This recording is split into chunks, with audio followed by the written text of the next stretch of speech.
ओम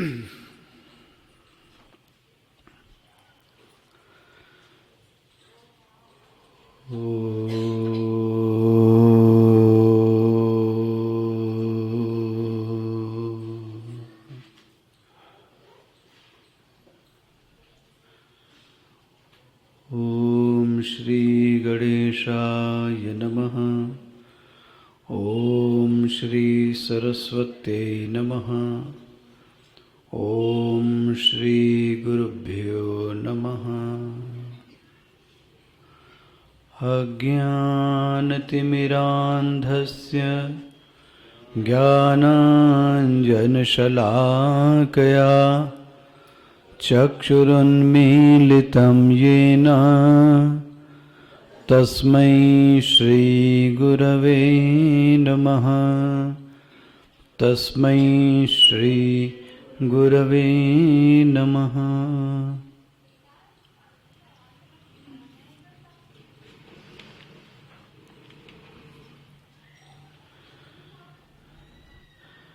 यदा विनियतं चित्तम् आत्मन्नेवावतिष्ठते निःस्पृहः सर्वकामेभ्यो युक्त इत्युच्यते तदा यथा दीपो निवातस्थो नेङ्गते सोपमा स्मृता योगिनो यतचित्तस्य युञ्जतो योगमात्मनः यत्रो परमते चित्तं निरुद्धं योगसेवया यत्र चैवात्मनात्मानं पश्यन्नात्मनि तुष्यति सुखम् आत्यन्तिकं यत् बुद्धिग्राह्यमतीन्द्रियं वेत्ति यत्र न चैवायं स्थितश्चलति तत्त्वतः यं लब्ध्वा चापरं लाभं मन्यते नाधिकं ततः यस्मिन् स्थितो न दुःखेन गुरुणापि विचाल्यते तं विद्या दुःखसंयोग वियोगं योगसंज्ञितं स निश्चयेन योक्तव्यो योगो निर्विण्णचेतसा। योगो निर्विण्णचेतसा।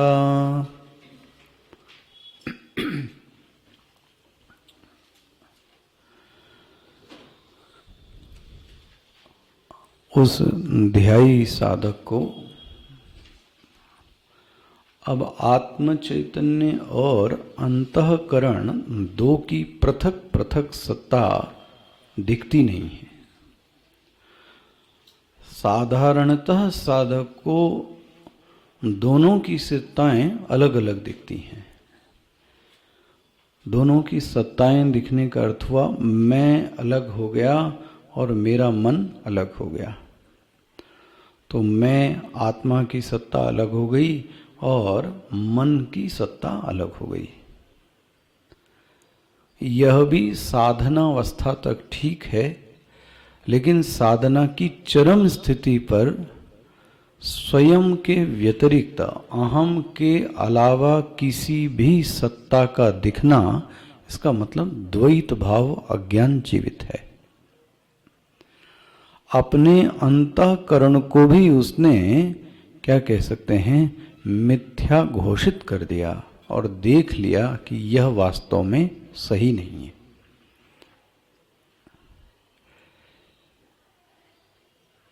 एक चिंतन मेरे दिमाग में कल था ये कि मिथ्या शब्द में यह भी बात निहित थी कि जो चीज जहां है वह चीज वहां न दिखना मिथ्या है। जो चीज जहां नहीं है वह चीज वहां दिख रही है, इसलिए वह मिथ्या है। इस विषय पे सोचिए जरा। रस्सी पे सर्प का नितांत अभाव है, क्योंकि रस्सी कभी सांप हो नहीं सकती।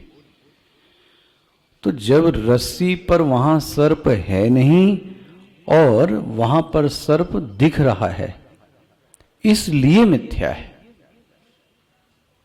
ये नहीं कहा जा रहा है कि रस्सी की सत्ता और सांप की सत्ता एक ही, ऐसा वहां कहने का अर्थ नहीं है। जहां वह दिख रहा है, कहां दिख रहा है? रस्सी पर। रस्सी पे सर्प कभी हो नहीं सकता, हो नहीं सकता, इसलिए वह मिथ्या दिख रहा है। इसी तरह से यदि हमको आत्म चैतन्य के व्यतिरिक्त अंतःकरण की सत्ता वहां दिख रही है जहां है नहीं। कहां? बोले यहां तो एक ही सत्ता है, इसके अतिरिक्त कोई और सत्ता ही नहीं है। इसीलिए भागवत को कहा गया सत्यम परम धीमहि, कृष्णम धीमहि ऐसा नहीं कहा गया, शिवम धीमहि ऐसा नहीं कहा गया, सत्यम परम धीमहि। मैं परम सत्य का ध्यान करता हूं। वो परम सत्य क्या है? यत्र तिसर्गो मृषा, ये पूरा मंगलाचरण देखेंगे, जो तीनों कालों में हमको दिख रहा है या जो जगत हमको दिख रहा है, मंगलाचरण में कहते हैं वह तो मिथ्या है। वहां दृष्टांत दिया गया कि वहां पानी है नहीं, मृग मरीचिका ले लें, कुछ भी दृष्टांत ले लें, वहां वो है नहीं लेकिन वहां वह दिख रहा है। इसी तरह से साधक को यह सिद्धि प्राप्त करनी है, और ये ज्ञान से ही प्राप्त हो सकती है कि स्वयं और अंतःकरण की दो सत्ताएं नहीं दिखनी चाहिए। ये बहुत बड़ा चैलेंज है, ये हमारे लिए साध्य है कि यहां तक साधना की स्थिति पहुंचनी चाहिए। तो फिर अंतःकरण क्या है? अंतःकरण प्रतीयमान सत्ता है, इसको मना नहीं किया जा रहा है। प्रातीतिक सत्ता है, चलो दिखाई दे रहा है लेकिन वास्तव में नहीं है। प्रतीयमान सत्ता का अर्थ यह नहीं है कि वह चीज वास्तव में होती है। आकाश में नीलिमा दिखाई देते हुए भी, हैं जी, प्रतीत होते हुए भी, और दिखता है कि वहां तो नीलिमा नहीं है। आखिर भला वही आकाश तो हमारे और आपके बीच में भी है, तो कहां नीला है? लेकिन दिखने पर क्या दिखता है? नीला है। दिखते हुए भी वह चीज वास्तव में नहीं है, तो कैसी सत्ता हुई फिर? प्रातीतिक।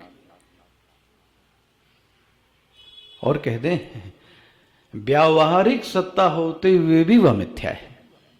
लो, तीन प्रकार की सत्ताएं बताई गई, पारमार्थिक सत्ता, व्यावहारिक सत्ता और प्रातीतिक सत्ता। तो आकाश की नीलिमा से कोई व्यवहार नहीं है, हाँ जी, ठीक है ना? आकाश की नीलिमा से कोई व्यवहार नहीं है, इसलिए आकाश की जो नीलिमा है, हाँ जी, वो प्रातीतिक सत्ता है। लेकिन स्वप्न में जो कुछ व्यवहार हो रहा है वह तो व्यवहार हो रहा है वहां। अब जो स्वप्न में व्यवहार हुआ कैसा था?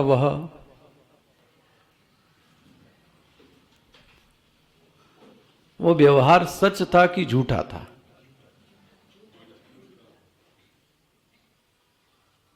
शेर था नहीं और आदमी को वॉशरूम जाना पड़ा,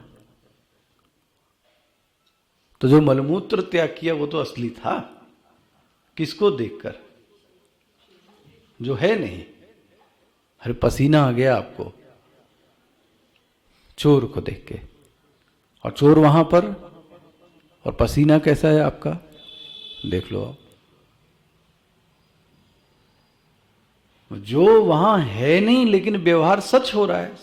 सच क्या मतलब? पसीना आ रहा है, डर लग रहा है, हृदय की धड़कन बढ़ गई है, लेकिन इसके बावजूद ये व्यवहार होते हुए भी ये पता नहीं ये बात लोगों की समझ में क्यों नहीं आती। और हमारे स्वामी जी इसको बोलते थे, ये बात पता नहीं क्यों नहीं समझ में आ रही, हालांकि ऐसा साधक खुद भी व्यवहार करते हुए दूसरे को जानता है कि यह मिथ्या व्यवहार हो रहा है। अरे किसी की मृत्यु पर जब हम संवेदना और दुख व्यक्त करते हैं तो अंदर से कितने दुखी हैं। संभवतः 1 सेकंड 2 सेकंड, उसके बाद तो हम भूल गए। तो वह जो व्यवहार कर रहा था वो कैसा व्यवहार था? तो व्यवहार तो सच ही कर रहा था, आप गए थे वहां पे, बड़ा दुख भी प्रकट कर रहे थे।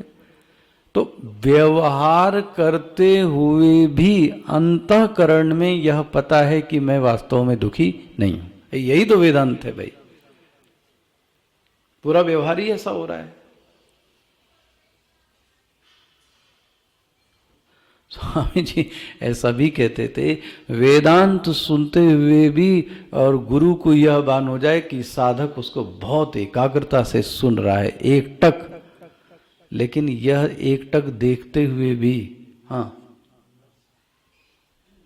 उसको अंदर से कुछ नहीं आ रहा है समझ में। अब क्या कहोगे आप? व्यवहार तो यही दिख रहा है कि एकाग्रता से सुन रहा है। अरे भला दूर क्यों जाना भाई, अपने ऊपर आ जाते हैं। भगवान की पूजा करते समय दूसरे व्यक्ति को ऐसा प्रतीत हो सकता है कि ये व्यक्ति कितने अच्छे से पूजा कर रहा है, लेकिन आपको अपना नाटक खुद पता है? नहीं पता सर? मैंने डेली ये नाटक होता है, दे पानी डोले चले गए, दे चंदन टीका पुष्प माला, लेकिन वह शिव या जो कृष्ण जो भी आपका, उसकी वृत्ति नहीं अंदर आई, और वृत्ति बह नहीं रही है, क्रिया का अनुष्ठान हो रहा है। और दूसरा वाला आपको क्या देख रहा है? कितने दृष्टांत दें आपको। मंदिर का पुजारी क्या आरती गा रहा है,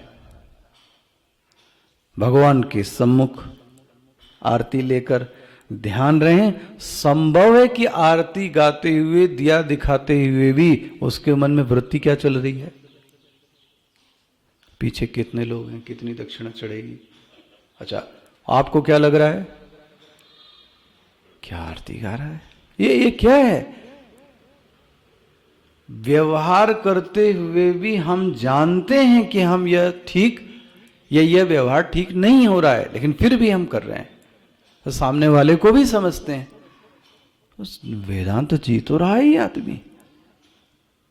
लेकिन जैसे ही जगत मिथ्या की बात की जाती है, वैसे ही साधक के कान खड़े हो जाते हैं। ये कैसे हो सकता है? प्रातीतिक सत्ता, व्यावहारिक सत्ता दोनों ही मिथ्या हैं, सिर्फ पारमार्थिक सच्चा सच है। अंतःकरण से जो व्यवहार हो रहा है वह व्यवहार होते हुए भी मिथ्या है।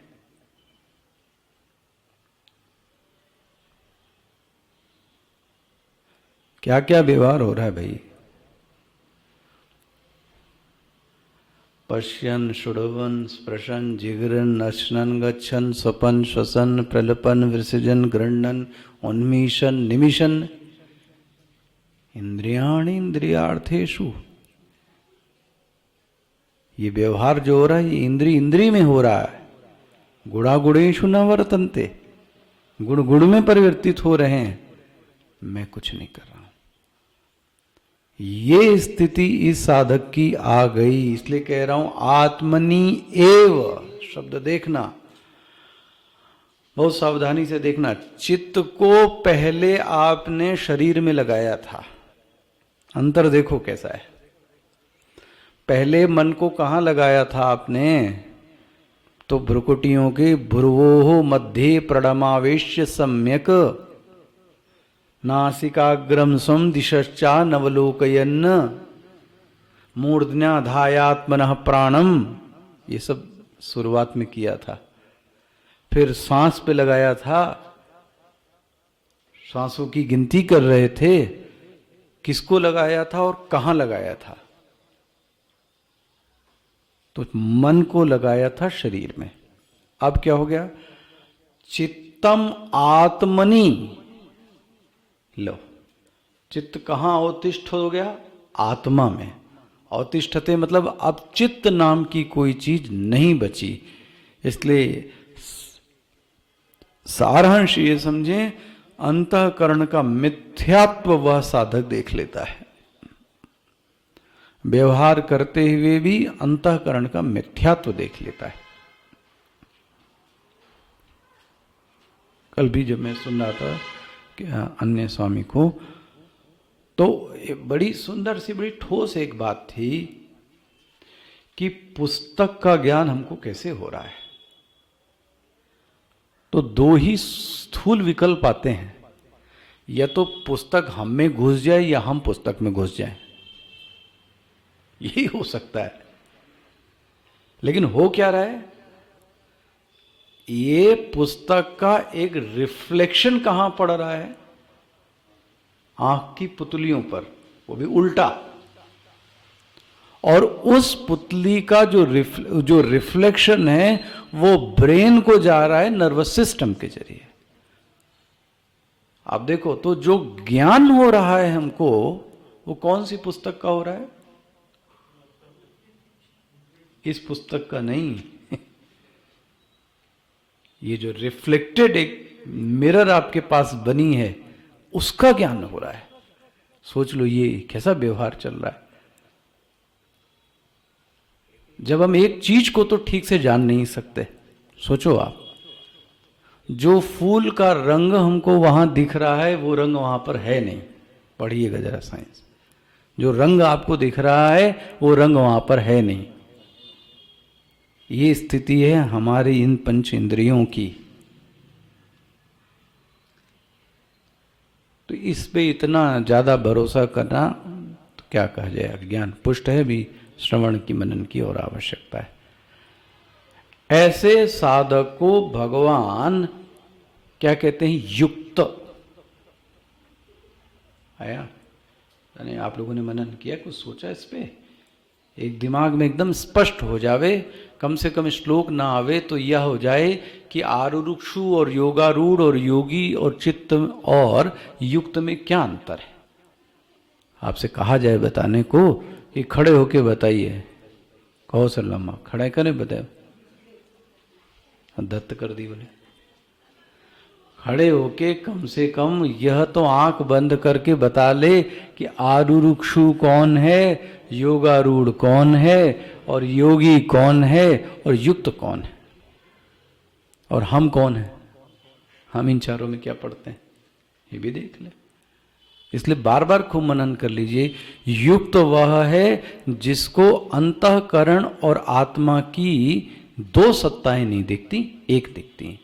इसलिए बोला आत्मनि एव। एव शब्द देखिएगा बहुत महत्वपूर्ण है। भगवान का एक एक शब्द प्रमाण है हमारे लिए। शास्त्रों के प्रति यह बुद्धि जरूर होनी चाहिए। आप कह रही थी इसलिए उससे मैं बोला नहीं हमने, लेकिन इससे झलक जाता है कि शास्त्र के प्रति कितने। बोले शास्त्रों तो आपने बोला शास्त्रों तो पुरुषों ने लिख दिया होगा। अब ये जो स्टेटमेंट निकला है, एक बात तो समझ में आती है कि अंतःकरण में कुछ तो है, तभी ये वृत्ति निकली। कुछ न कुछ तो है गड़बड़ अंदर। अरे महाराज, आपके शास्त्र कभी पुरुष प्रधान और स्त्री प्रधान, सत्य प्रधान हुए। जो सत्य है वो बोला गया है। वहां नहीं, ये मैं नहीं बोल रहा था यत्र नार्यस्तु पूज्यन्ते रमन्ते तत्र देवता। ये किसने बोला? ये शास्त्र ने बोला है। जो पूजा की बात आई वो किसकी पहले आई? मातृदेवो भव पितृदेवो भव, पहले स्त्री की बात आई। सोचो आप। तो हमने शास्त्रों के प्रति वो भाव नहीं रखा, तो फिर शास्त्र भी अपने आप को नहीं खोलते। मैं आपको बताऊं, यमे वैशव वृणते तेन वृणता आत्मा विवृणते तनुगम स्वाम। यह शास्त्र और आत्मा के साथ, दोनों के साथ है कि यह दोनों अपने रहस्य को तभी खोलते हैं जब कोई इनका क्या करता है? वर्ण करता है। आत्मा भी अपने रहस्य को खोलती है, शास्त्र भी अपने रहस्य को खोल देता है, यदि हमारा उसके प्रति बुद्धि कैसी होवे? वर्ण। इसलिए मैं कह रहा हूं एक एक शब्द के पीछे संघर्ष होना चाहिए।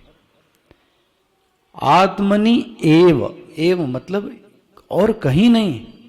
और कहीं नहीं, मतलब अरे विकल्प तो है ना, शरीर में, नासिकाग्र में, अब सहस्रार चक्र में, मणिपुर चक्र में, ना ना ना,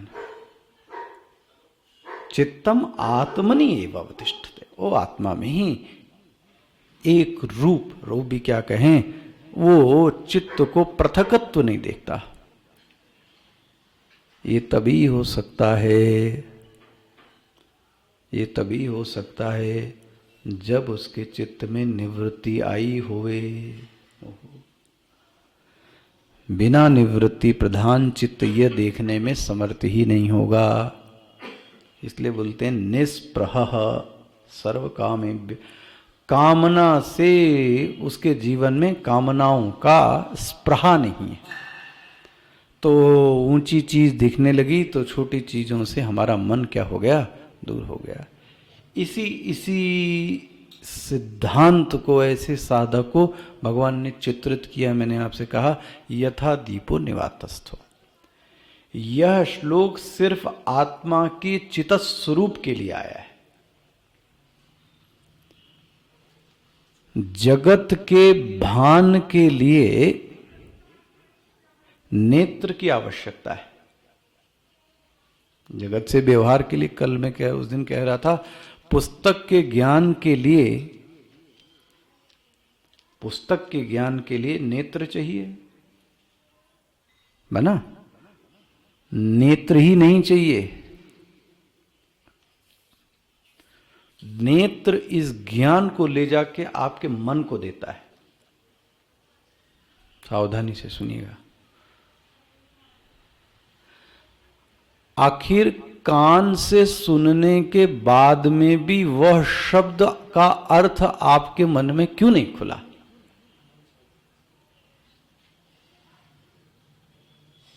कान से सुनने के बावजूद वह शब्द का अर्थ क्यों नहीं खुला?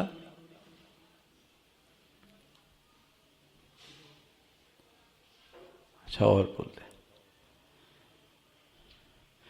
कई बार आपके साथ भी वह होगा, व्यक्ति को देखते हुए भी हम नहीं देखते। ऐसा हुआ है कभी? तो वो व्यक्ति आपसे दूसरे दिन मिलता है तो आप बोलते हैं तुम आए नहीं, तो बोलता आया तो था, आपसे दुआ सलाम भी तो की थी मैंने। तो आप कहते हैं कल तुम थे?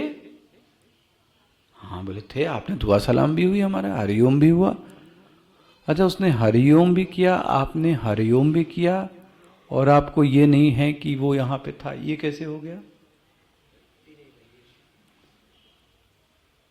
ये घटनाएं तो घटित हो रही है ना, तो आंख से तो देखा था ना आपने, तो फिर क्यों नहीं हुआ आपको ज्ञान? बुद्धि से, वो मन से आपने उनको हरिओम भी बोल दिया, वाणी से, क्योंकि वह ज्ञान चित्त में नहीं गया। हम लोगों के साथ भी तो यही है। सुनने के बावजूद यदि यह ज्ञान चित्त में नहीं गया, चित्त मतलब अंतःकरण, तो फिर ये ज्ञान आदमी कहता है कि अच्छा तो लग रहा था, लेकिन समझ में नहीं आया। दूसरे दिन क्या बोला था आपने? कल जब बोल रहे थे तो अच्छा समझ में आया, अभी समझ में नहीं आया है। क्यों नहीं आया? क्योंकि वह जो ज्ञान था वो अंदर नहीं गया। अंदर नहीं गया मतलब क्या हुआ? तदाकार वृत्ति का निर्माण नहीं हुआ। तदाकार वृत्ति और सरल कर देते हैं, नेत्र से देखा लेकिन मन को नहीं मिला। मैं सबके इंद्रियों के उदाहरण दे रहा हूं आपको, सुनने का भी दे दिया, देखने का भी दे दिया, और कर देता हूं। स्पर्श भी देख लो आप। कोई